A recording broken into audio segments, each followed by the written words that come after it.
తెలంగాణ రాష్ట్రంలో ఒక గొప్ప పెను విప్లవం రాబోతూ ఉంది. మరి ఆ యొక్క విప్లవం బీసీ విప్లవం మరి ఈ మధ్యకాలంలో చూస్తూ ఉన్నాం. ఈ రాష్ట్ర జనాభాలో సగానికి పైబడిన బీసీలకు రాజకీయంగా, ఉద్యోగపరంగా, వ్యాపారపరంగా అన్ని రంగాల్లో కూడా మరి వాళ్ళ అన్యాయం జరుగుతున్నటువంటి పరిస్థితి. అన్ని పార్టీలు కూడా ఎన్నికలు రాగానే బీసీలని మేము అది ఇస్తాం, ఇది ఇస్తాం, అది చేస్తాం, ఇది చేస్తామని చెప్పి మరి మోసగిస్తున్నటువంటి సందర్భాలే గత 7 దశాబ్దాల నుండి కూడా మరి ఇక్కడ ఉన్నటువంటి బీసీలు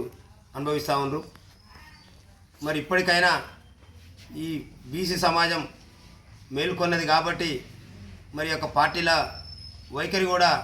మార్చుకుంటూ మరో మార్గంలో బీసీలని మోసం చేసేటటువంటి కుట్రలకు తెరలేపుతున్నటువంటి సందర్భం చూస్తూ ఉన్నాం. ఏదైతే కాంగ్రెస్ పార్టీ ఎన్నికలకు ముందు బీసీ కులగణన చేపట్టి బీసీల వాటా ప్రకారం రాజకీయంగా 42% స్థానిక సంస్థల్లో, చట్టసభల్లో కూడా మరి అవకాశం కల్పించడానికి ప్రయత్నం చేస్తామని చెప్పడం కావచ్చు, మరి వాణిజ్య వ్యాపార రంగాల్లో 42% రిజర్వేషన్ కావచ్చు, బీసీ డిక్లరేషన్ కావచ్చు, ఎంబీసీ బీసీ కులాల కార్పొరేషన్లు ఏర్పాటు చేసి మరి సంవత్సరానికి మరి 20 కోట్లతోని మరి 5 సంవత్సరాల్లో 1,00,000 కోట్ల బడ్జెట్ కేటాయించి మరి ఆ యొక్క బీసీ కులాలని ఆదుకుంటామని చెప్పినటువంటి విషయం కావచ్చు, మరి బీసీల ఉన్నత విద్యకై 10 లక్షల రూపాయలు విద్యార్థులకు ఇస్తామన్నటువంటివి కావచ్చు. ఇవేవి కూడా అమలు చేయపోగా మరి కులగణాన్ని చేపట్టి తూతూ మంత్రంగానే దాన్ని ముగించేటటువంటి పరిస్థితి వచ్చిన సందర్భంలో ఈ రాష్ట్రంలో ఉండబడినటువంటి అన్ని బీసీ కుల సంఘాలు, బీసీ ఇంటలెక్చువల్స్, బీసీ మేధావులు, బీసీ రాజకీయ ప్రముఖులు, బీసీ ఉద్యమకారులందరూ కూడా మరి బీసీలు ఏకం గారు అనేటటువంటి పరిస్థితిలో ఉండబడినటువంటి పార్టీలని కళ్ళు తెరిచే విధంగా, దిమ్మ దిగే విధంగా ఐక్యమై మరి గర్జించిన సందర్భంలో మరి కాంగ్రెస్ పార్టీ దిగొచ్చి మరి బీసీలని మళ్ళీ రీసర్వే చేస్తామని చెప్పడం మరి యొక్క బీసీ సమాజం యొక్క విజయంగా భావిస్తూ, బీసీల గొప్పతనంగా భావిస్తూ మరి దీంట్లో భాగస్వాములైనటువంటి ఈ బీసీ సమాజానికి మరి బీసీ ఉద్యమకారుల తరఫున బీసీ జాక్ పక్షాన మా బీసీ కుటుంబ సభ్యులందరూ కూడా ధన్యవాదాలు తెలియజేస్తూ ఉన్నాం. అంతేకాకుండా మరి అలా జరుగుతున్నటువంటి బీసీ ఉద్యమం ఈ దేశమంతా తెలంగాణ వైపు చూసేటటువంటి పరిస్థితి కనిపిస్తూ ఉంది. గౌరవ కాంగ్రెస్ పార్టీ ఏఐసిసి నాయకులు రాహుల్ గాంధీ గారు మరి దేశంలో ఉండబడినటువంటి బీసీలను అన్ని రాష్ట్రాల్లో కూడా లెక్కించి మరి యొక్క వాళ్లకు అన్ని రంగాల్లో వాటా కల్పించాలని నినాదంతో వాళ్ళ దేశ రాజకీయాల్లో చేస్తున్నటువంటి సందర్భంలో మరి దానికి రోల్ మోడల్గా ఉండాల్సినటువంటి తెలంగాణ రాష్ట్రంలో మరి వాళ్ళు చేస్తున్నటువంటి పరిస్థితులు కూడా మరి వాళ్ళ చర్చ చేస్తూ ఉన్నారు. మరి ముఖ్యంగా మా బీసీ సోదరులు ఇవాళ మేల్కొన్నారు. బీసీలు అంటే ఓటేసేటటువంటి యంత్రాలుగా భావించినటువంటి ఈ 1, 2, 3% ఉండబడినటువంటి అగ్రవర్ణాల మరి వైఖరిలో మార్పు వచ్చే విధంగా ఇవాళ బీసీలు మరి స్పందిస్తున్నటువంటి తీరు నిజంగా గర్వించదగ్గ విషయంగా భావిస్తూ మరి ముఖ్యంగా చెప్పబోయేది ఏంటంటే రేపు 27వ తారీఖు నాడు జరగబోయేటటువంటి ఎమ్మెల్సీ ఎన్నికల్లో మరి మా యొక్క మేధావులు, మా యొక్క బీసీ కుటుంబాల నుంచి మరి ఉన్నతమైనటువంటి ఉద్యోగ ఉపాధి అవకాశాలను పొందినటువంటి మరి ఉపాధ్యాయ వృత్తిలో ఉండబడినటువంటి వాళ్ళకి ఇక్కడ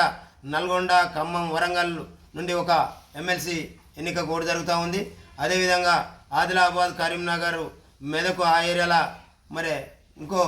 గ్రాడ్యుయేట్స్ ఒకటి, టీచర్స్ ఒక ఎన్నిక జరుగుతూ ఉంది. కాబట్టి ఇక్కడ ఉండబడినటువంటి మెజార్టీ ప్రజలమైనటువంటి BC, SC, ST, minority, Adivasi వర్గాలన్నీ కూడా ఇవాళ ఏకమై మా ఓటు మేము వేసుకొని మా చైతన్యాన్ని మేము ప్రదర్శించుకుంటాం అనే స్థాయికి వచ్చినటువంటి సందర్భంలో మరి ఇక్కడ ఉన్నటువంటి పార్టీలన్నీ కూడా మళ్ళీ మా యొక్క బీసీ, ఎస్సీ, ఎస్టీ, మైనార్టీ, ఆదివాసీ వర్గాలని కన్ఫ్యూజ్ చేసే విధంగా డ్రామాలు ఆడుతున్నటువంటి పరిస్థితిని కూడా మరి యొక్క మా బీసీ సమాజం గమనించాల్సిందిగా విజ్ఞప్తి చేస్తూ పోటీలో ఉందో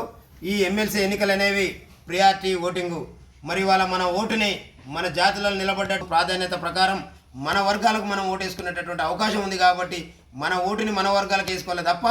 మన వర్గం కానటువంటి మనల్ని 75 సంవత్సరాల నుండి మనల్ని దోపిడీ చేస్తున్నటువంటి మరి మన పిల్లల నోటికాడి ఉద్యోగాల్ని కన్నుకపోయేటటువంటి ఈడబ్ల్యూఎస్ రిజర్వేషన్లకు మద్దతు పలికినటువంటి ఈ వర్గాలని మరి మనం ఇవాళ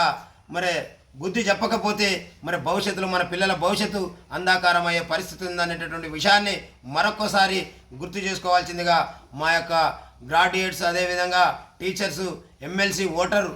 మహాశయులకు విజ్ఞప్తి చేస్తూ ఉన్నాం. ఇది ఒక గొప్ప ఉద్యమానికి మరి బాటలు వేసేటటువంటి ఎన్నిక. దీన్ని ఆషామాషిగా మరి తీసుకుంటే మన అందరం మన పిల్లల యొక్క భవిష్యత్తు అంధాకారం అయ్యేటటువంటి అవకాశం ఉంది. ఇవాళ మన బీసీలు ఐక్యమైనటువంటి సందర్భంలో మరి ఈ రాష్ట్రంలో ఉండబడినటువంటి అన్ని పార్టీలు కూడా దిగొచ్చినటువంటి సందర్భం. మరి ఇవాళ మనం అందరం ఎవరికి వాళ్ళం మన అంతరాత్మ సాక్షిగా తెరచాటుకు పోయి మనం వేసేటటువంటి ఓటుని 75-80 సంవత్సరాల నుండి మనల్ని దోపిడీ చేసి మన రక్తాన్ని పీల్చుకొని మరి వాళ్ళ మన రక్తాన్ని పీల్చుకున్నటువంటి రూపంలో సంపాదించినటువంటి సంపాదనతోనే మరి ఈనాడు బీసీలు ఎవరు కూడా ఖర్చు పెట్టుకునేటటువంటి దమ్ము లేదు. మరి వాళ్ళ మేము ఓటుకు 5 కాకపోతే 10, 10 కాకపోతే 20 అనేటటువంటి ఛాలెంజ్లు విసురుతున్నటువంటి ఈ అగ్రవర్ణ దోపిడీదారులకు బుద్ధి చెప్పాల్సిందిగా మా బీసీ కుటుంబ సభ్యులందరికీ కూడా మరి పేరు పేరున మరి విజ్ఞప్తి చేస్తూ ఉన్నాం. మన పిల్లల భవిష్యత్తు మరి మన యొక్క భవిష్యత్ తరం యొక్క అంధాకారాన్ని మరి మనం గుర్తు చేసుకుంటూ ఈ ఎన్నికల్లో మీరు అందరూ కూడా భాగస్వాములు కావాలి. దయచేసి ఇక్కడ ఉండబడినటువంటి అన్ని వర్గాల బీసీ సంఘాలు, బీసీ మేధావులు, బీసీ ఇంటలెక్చువల్స్ చేసే పోరాటానికి మరి మీ ఓటే మరి అస్త్రంగా భావించి మీ ఓటు మరి ఆ యొక్క రిజల్ట్కు మరి యొక్క ఈ మార్పుకు పునాదిగా ఉండాలని విజ్ఞప్తి చేస్తూ మరి యొక్క టీచర్స్ ఎన్నికల్లో మరి ఇక్కడ ఏదైతే ఈ వరంగల్, నల్గొండ, ఖమ్మం సంబంధించినటువంటి ఎన్నికల్లో మరి పూల రవీందర్ గారు అదేవిధంగా సుందర్రాజ్ యాదవ్ గారు మరి వీళ్ళిద్దరిని కూడా మన యొక్క సంఘాలు గుర్తించి మరి వీళ్ళకు మనం ఓటేసుకోవాలనేటటువంటి మరి విజ్ఞప్తి కూడా చేయడం జరుగుతూ ఉంది. ఇక్కడ కొద్దిగా మేధావులు మరి ఉపాధ్యాయులందరూ కూడా గమనించాలి. మరి ఇక్కడ ఏదైతే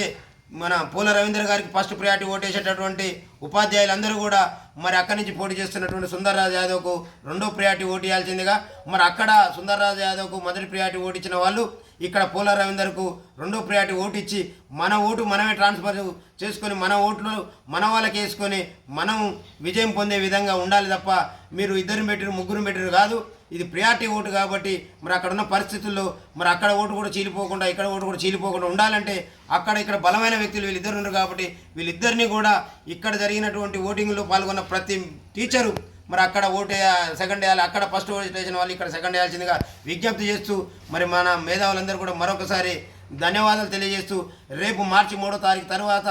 మరి ఈ యొక్క బీసీల యొక్క ప్రభంజనాన్ని, బీసీల యొక్క చైతన్యాన్ని చూసి ఈ దేశం నివ్వరబోయే విధంగా 75 ఏళ్ల తర్వాతనైనా ఈ బీసీలలో వచ్చినటువంటి ఐక్యతకు ఈ భారతదేశ వ్యాప్తంగా మరి ఒక గొప్ప చైతన్యాన్ని ప్రదర్శించినటువంటి రాష్ట్రంగా మరి ఇక్కడ ఉన్నటువంటి బీసీ సమాజం గుర్తించబడుతుంది. కాబట్టి దయచేసి ప్రలోభాలని అన్నిటిని కూడా ఎవరి సొమ్ము వాళ్ళ ఇంట్లో నుంచి ఇవ్వట్లేరు. వాళ్ళు పెట్టే ప్రతి రూపాయి మన కష్టార్జితం.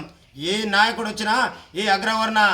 ఎమ్మెల్సీ అభ్యర్థి వచ్చినా ఖచ్చితంగా వాళ్ళు ఇచ్చేటటువంటి ప్రతిదీ తీసుకోవాల్సిందే, తినాల్సిందే, మన జేబులో పెట్టుకోవాల్సిందే. ఓటు కాడికి పోయిన తర్వాత మన తల్లిదండ్రులని మనకు జన్మనిచ్చిన తల్లిదండ్రులని, మనం జన్మనిచ్చిన పిల్లల్ని ఒక్కసారి మధ్యలో తలుచుకొని మరి మనం ఓటు వేయాల్సిందిగా ఈ జాతిలో జన్మించినటువంటి బీసీ మరి మేధావులకు, బీసీ ఇంటలెక్చువల్స్కు, బీసీ అనుభవదారులకు, అనుభవజ్ఞులందరికీ కూడా విజ్ఞప్తి చేస్తూ మరి ఇక్కడ బీసీ సమాజం, బీసీ నాయకులు చేస్తున్నటువంటి పోరాటానికి మరి మీరు ఎన్నిక ద్వారా ఈ యొక్క ఓటింగ్ ద్వారా మీ యొక్క మద్దతును తెలియజేసి మరి రాబోయే 2028లో బీసీ ముఖ్యమంత్రి మరి రేపు 2028లో అసెంబ్లీలో 119 స్థానాలుంటే అక్కడ ఒక మంద లెక్క బీసీ సమాజం అసెంబ్లీలో కనిపించాలి, బీసీలు గర్జించాలి అంటే ఖచ్చితంగా ఈ ఎన్నికలో మీరందరూ కూడా మరి యొక్క బీసీ సోదరుల్ని ఓటేయాలి తప్ప పక్కకు అగ్రవర్ణాలకు మన ఓటు ట్రాన్స్ఫర్ కావద్దు. ఇందులో ఎంతమంది ఉన్న ప్రియారిటీ ప్రకారం మనం ఓటు వేసుకోవాలని విజ్ఞప్తి చేస్తూ మరి మీ అందరికీ కూడా ధన్యవాదాలు తెలియజేస్తా ఉన్నాను. జై బీసీ.